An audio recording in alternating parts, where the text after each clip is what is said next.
বাকশাল কায়েম করে আওয়ামী লীগ হত্যাকারী শেখ মুজিবুর রহমান ১৯৭৪ সালে বিশেষ ক্ষমতা বলে যে কালো আইন প্রতিষ্ঠা করেছিলেন, সেই আইনের ১৯ ধারায় আওয়ামী লীগ নিষিদ্ধ করা সম্ভব বলে দাবি অ্যাটর্নি জেনারেল মোহাম্মদ আসাদুজ্জামান। শুক্রবার বিকেলে ঝিনাইদহের শৈলকুপায় বণিক সমিতির আয়োজনে প্রধান অতিথির বক্তব্যে তিনি একথা বলেন। তিনি আরো বলেন, জাতিসংঘের রিপোর্টে উল্লেখ করা হয়েছে জুলাই বিপ্লবে ২,০০০ মানুষ খুন হয়েছে, ৩০,০০০ মানুষ পঙ্গু হয়েছে। এর পিছনে একমাত্র আওয়ামী লীগের অবদান রয়েছে। আওয়ামী লীগ নিষিদ্ধের ক্ষমতা সরকারের হাতে আছে।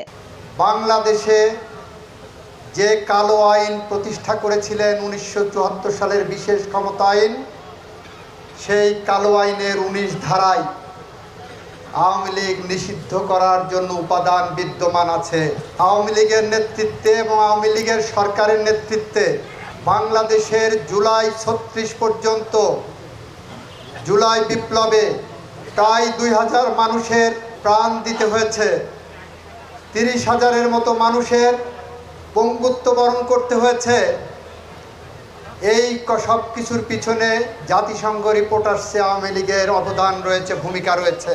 মতবিনিময় সভায় আরো উপস্থিত ছিলেন বণিক সমিতির সভাপতি আবু সাইদ, সাধারণ সম্পাদক আব্দুর সবুর খান, জেলা চেম্বার অব কমার্সের সভাপতি মুয়াজ্জেম হোসেন, উপজেলা বিএনপির সভাপতি আবুল হোসেন, সাধারণ সম্পাদক হুমায়ুন বাবুর, ফিরোজ সহ অন্যান্য নেতৃবৃন্দ। ডেস্ক রিপোর্ট, দৈনিক রানার।